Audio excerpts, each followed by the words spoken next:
Good morning and a very warm welcome to BBC Scotland on 1. It's Thursday the 29th of September and it's time for BBC Business Breakfast. It's 6 o'clock.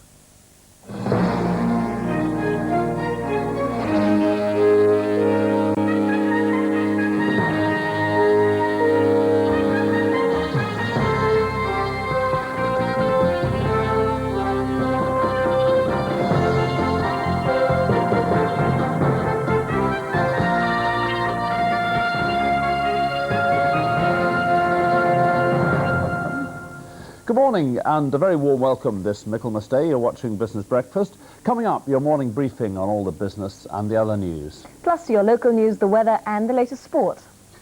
The headlines this Thursday morning: survivors from one of Europe's worst peacetime sea disasters have been arriving back in Sweden. Passengers rescued from the ferry Estonia arrived in Stockholm aboard one of the first ships to answer the Mayday call. Meanwhile, Finnish rescue services have resumed the search for the hundreds of people still missing. Sinn Féin's Gerry Adam and the former Northern Ireland Minister Michael Mates have clashed during a discussion on television about the peace process. The International Monetary Fund has chaired Kenneth Clarke's decision to raise UK interest rates as it paints a rosy view of the world's economic prospects. And the Japanese are demanding a greater share of the European car market as sales of new vehicles increase across the continent. And after the decision earlier in the week not to raise US interest rates, attention on the markets now shifts to Germany, where the Bundesbank is holding its regular meeting today. The pound then trading against the German mark up almost half a pfennig at the moment at 2 marks, 44.50. Well, the nation in general is waking up to a rather dull morning, cloudy, shading to drizzly, and as you move further north and west, quite serious rain up in western Scotland. And it grieves me to tell the folks up there that down here, at least, we can look forward to a brighter afternoon. You're looking very grieved, I have to say. Coming up in the next hour, the rise and rise of the House of Forte, how Britain's biggest hotel chain is using a boom in profits at home to fund ventures overseas. And the leader of one of Britain's biggest trade unions calls on Labour not to back away from a minimum £4 an hour wage. Well, all the details on those, plus the sport, of course, after a summary of this morning's national and international news from Juliette Morris. Good morning. Investigators from 3 countries are set to open an inquiry today into why the Estonia ferry capsized and sank in the Baltic Sea with the loss of more than 800 lives. Boats have been searching the area throughout the night for any survivors. They're being joined at first light by helicopters. The cause of the tragedy is still not clear. One survivor has spoken of water pouring through the front cargo door.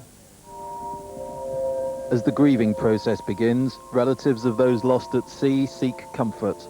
141 people have been rescued, more than 800 are unaccounted for. The chances of finding anyone alive after 2 nights in the water are slim. One of the many ferries that took part in the rescue operation returned to port in Stockholm last night.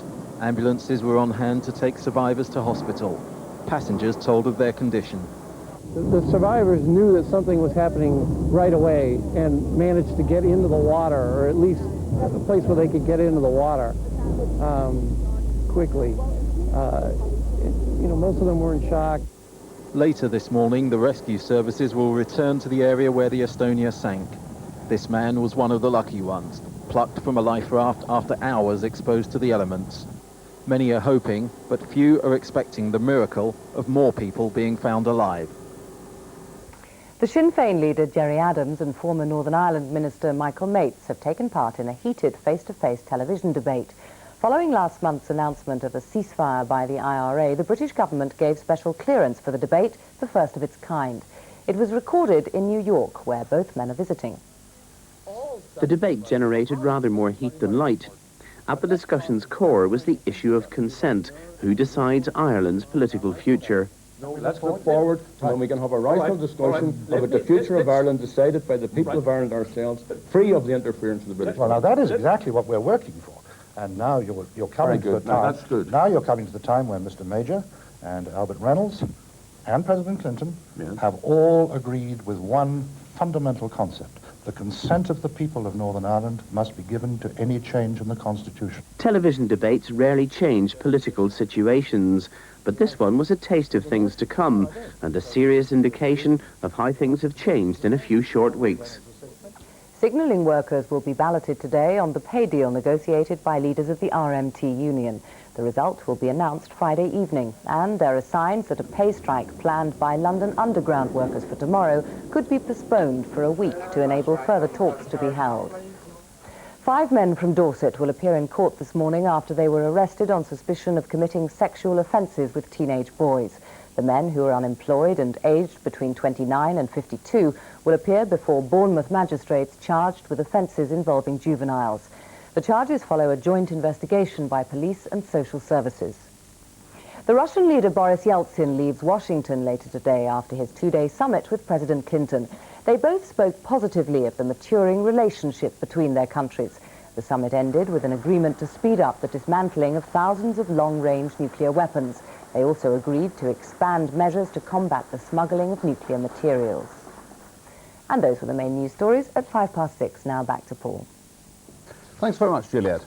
The recent rise in UK interest rates may have anguished industry and homeowners here, but the International Monetary Fund thinks that Chancellor Kenneth Clarke has got it just about right.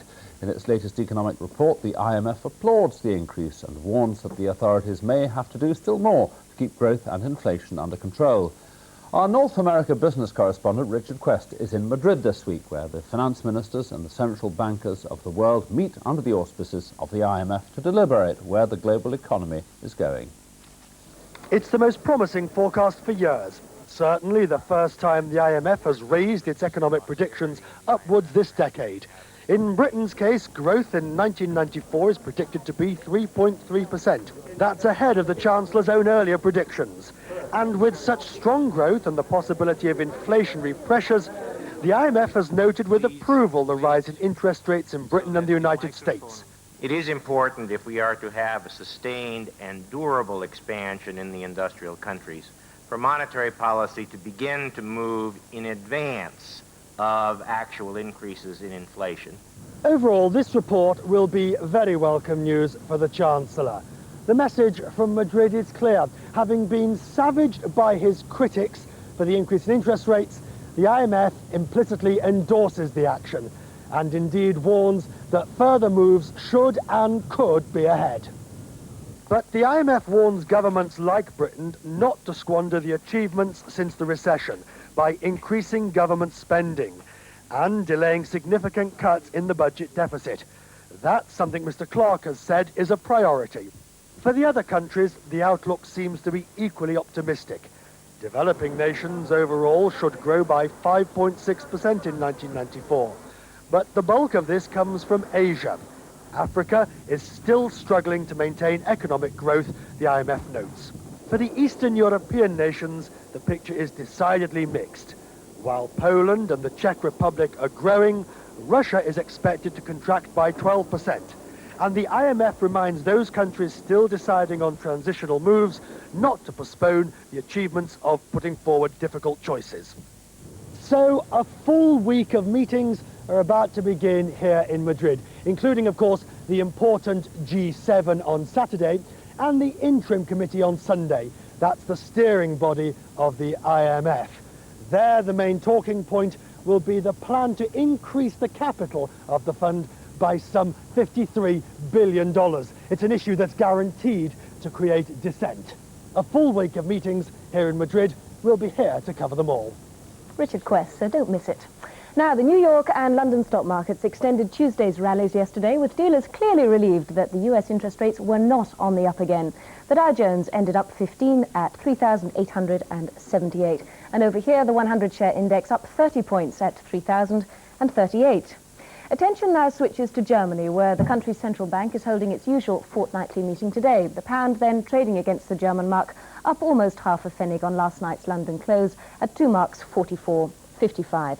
Against the dollar this morning, the pound now standing down just around 1/5 of a cent at $1.5760. The trade talks between the US and Japan are dominating events in Japan. The Nikkei, with about an hour of trading still to go, is up almost 200 points at 19,701. The dollar trading against the Japanese currency at 98 yen $1.75, barely changed there. Finally, to the oil market, a barrel of Brent crude for October delivery now selling at $16.40. A report out today from the Royal Bank of Scotland says Britain's output of North Sea oil and gas rose 3% in August and is showing annual growth of about 16% a year. Well, aside from America, the Japanese also have trade problems here in Europe. The Japanese government is pressing for an increase in the number of cars its manufacturers are permitted to export to the European Union. Sales are limited by a quota which is designed to protect producers in Europe, but Japan says the market here is turning out more buoyant than expected, and it wants to renegotiate the existing quota which was agreed 6 months ago. Officials from the European Commission and Japan will meet in Brussels this morning to discuss the issue. Here is our Europe business correspondent, Jonathan Charles.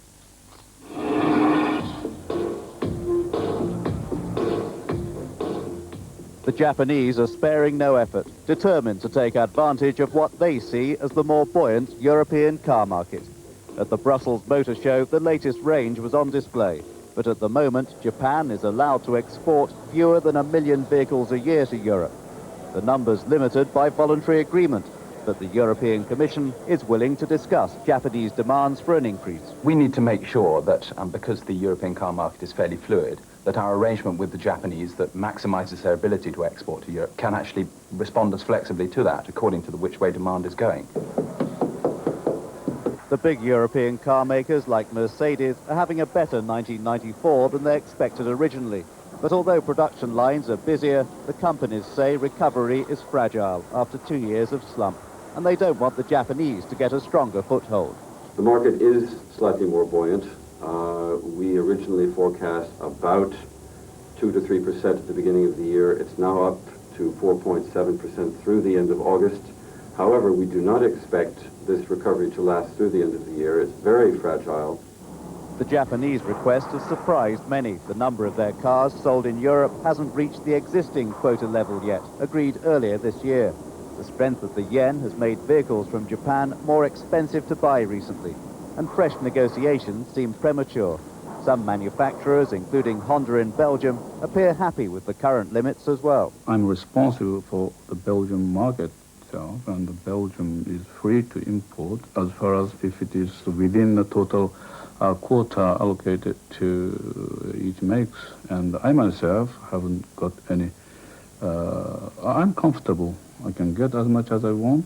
That's what I have here. Cars made by Japanese manufacturers in Britain account for an increasing part of many firms' European sales. They help to relieve the need for some imports from Japan, a point that won't be missed by the European Commission. Japanese cars made in Britain will not be affected at all.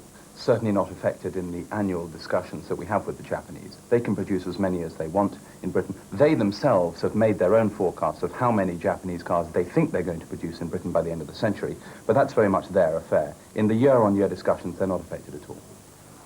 As the latest shipment of Japanese cars to reach Europe is given the final pre-showroom treatment, all eyes are now on the Brussels talks.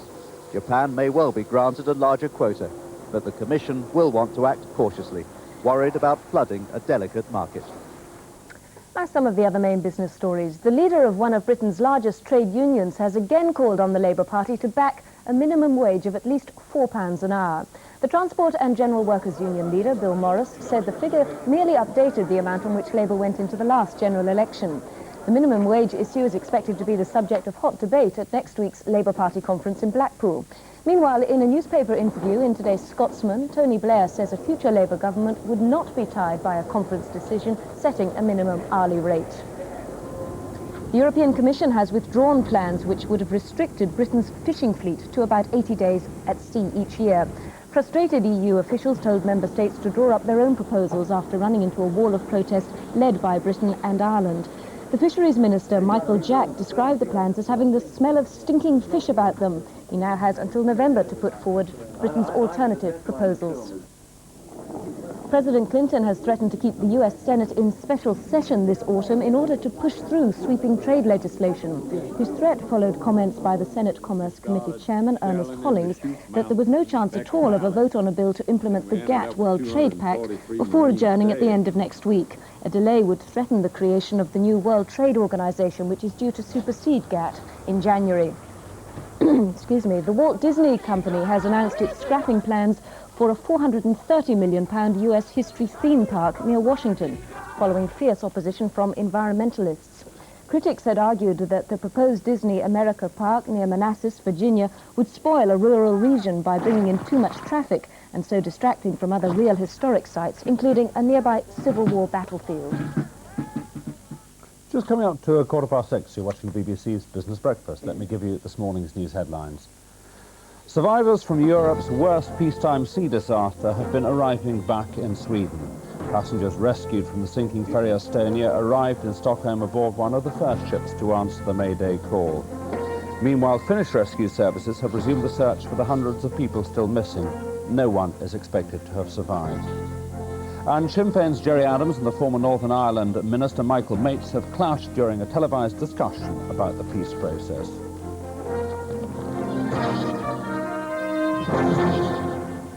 Now let's look at the business stories in today's papers. It has to be said, of course, the papers are dominated by the Baltic ferry disaster. Many front pages, however, still find room for the important European Union ruling that part-time workers have the same company pension rights as full-time employees. The Guardian says the move has been warmly greeted by trade unions, but adds that women's pension rights were dealt a bitter blow because companies can insist that women work until 65 before getting a full pension. The Financial Times warns that the ruling could cost British companies up to £7 billion a year. But it says some of the small print means the ruling wasn't as bad for businesses as many had feared. The Daily Telegraph says that now that the signal workers' strike has been settled, ministers are determined to forge ahead with the privatisation of British Rail. But it warns that potential investors may be put off by the damage the strike has caused. And the Times business section leads on a plea by British Nuclear Fuels to scrap the free market energy policy. It says BNFL wants the governments to impose pollution penalties on fossil fuels so that nuclear power becomes more competitive. Well, leafing through the papers on our behalf this morning has been Peter Rost, who's chairman of the Major Energy Users Council. Peter Rost, good morning and welcome. Difficult to ignore the story about the tragedy of the Estonia yesterday. There is, in fact, an economic aspect to this whole story because the question of how safe the ships could or could not be made depends really upon the economics of so doing, and that's something that's caught your eye. Yes, indeed. I hope one consequence from this disaster will be less hysterical scaremongering about the safety of Eurotunnel. British business needs better communications to its market in Europe. Eurotunnel provides it. And to have this continuous knocking campaign about a few drops of water, far less than in London Underground, creating a safety hazard and all the other scare stories, really is damaging to British industry. Let's give praise for the most triumphant Anglo-French engineering achievement of the 20th century. And let's accept that the Eurotunnel is delayed and has overrun its costs, largely because it has had to provide the most stringent safety requirements ever required for any transport system. Yeah, although I think perhaps we should say in fairness to the ferry operators on the cross-channel services that since the whole free enterprise disaster there is no evidence that they have been anything less than scrupulous in learning the lessons of that disaster. I thought perhaps we should give them credit for that. Well, yes and no. After the Zeebrugge disaster, the inquiry did strongly suggest that there should be modifications to existing ferries, such as bulkheads, and that really has only partially happened. Yeah, although of course there's no historical precedent for this event, this terrible event, and we hope it won't be ever repeated. Let's turn on to the strictly business stories. Big story yesterday, of course, was the news of the calling off of the rail strike, both sides claiming victory. The Telegraph asked the pertinent question on the inside, who won if he didn't? And I think it's Bob Porton's picture that appears. I was just confirmed that was the case. Yes. Suggesting that clearly it wasn't about the railways that won. Well, I was fascinated that most of the press this morning suggests that nobody won. In fact, I believe that in the longer term, British business has won, because this was a confrontation that eventually had to come about to modernize the outdated restrictive working practices. It will now offer an opportunity for our rail system to compete and be modernized, which is tremendously important for British business. And therefore, I think it was an unfortunate strike, but the settlement is in the long-term best interests of British productivity and efficiency. Just over the page, on the business pages of the Telegraph, a story that caught your eye: nuclear fuels not seeking state subsidy. British nuclear fuels against the idea of their activities being subsidised. Since you represent those who use a lot of power, pay very large power bills, this is the story which caught your eye. Yes, we've sent in our own submission to the government urging privatisation of the nuclear industry and suggesting that we certainly don't want any more subsidies. We already pay a 10% levy on all electricity prices to pay for the nuclear industry. And although we want nuclear power, we want the diversity, we believe it could be competitive, but it has to prove that in the market. And if privatised nuclear electric can persuade its shareholders in the city to finance more new construction, that's a good thing and we encourage it. But let's analyse the British nuclear fuel submission more closely. They say they don't want any subsidies for nuclear, but in effect they are asking for a subsidy. They are demanding a nuclear, a fossil fuel tax, which is the European CO2 tax. Loads of questions still, obviously, over the nuclear power industry. Too long for us to answer them all this morning, but thank you very much indeed for coming in. Sarah. Signs of perkier business in Britain's hotels are expected later this morning when Forte, the country's largest hotels group, releases its half-year results. Although Forte has an extensive catering arm, taking in little chefs and happy eaters, about two-thirds of group profits come from hotels. Profits of £39 million for the first half of last year are expected to rise to around £60 million this time round. And Forte is using those profits to move further afield, mainly by taking a large stake in the French hotel group Meridian. Maria Keegan reports. From the Hyde Park, one of London's most prestigious hotels, to the Happy Eater, Forte manages cultures and make money. But even though the company's shaken off its down-market image and runs exclusive hotels overseas, like the Ritz in Madrid, Forte is still a name little known outside the UK. Last week's deal to buy Le Meridian is designed to change that and improve the group's portfolio. I think these definitely have a better balance to their business than they had pre the acquisition. The important point about Meridian is that it gives them access to a brand name with which they can internationalise their existing hotel operation. Buying the name via Air France's 57% stake will cost Forte £130 million, more if it eventually buys all the shares. And it does give them vital new territory in Asia and the Pacific region. Taking over the Meridian may have been a good strategic move for Forte, but making it pay could take some work. The French hotel group lost 30 million francs last year, almost £4 million. And the new owners also have the problem of revitalising management, which has effectively had a for sale sign above it for almost a year now. Forte may keep the Meridian's name, likely to cast a Forte-style look over costs. At London's Duke's Hotel, which sells itself as small but expensive,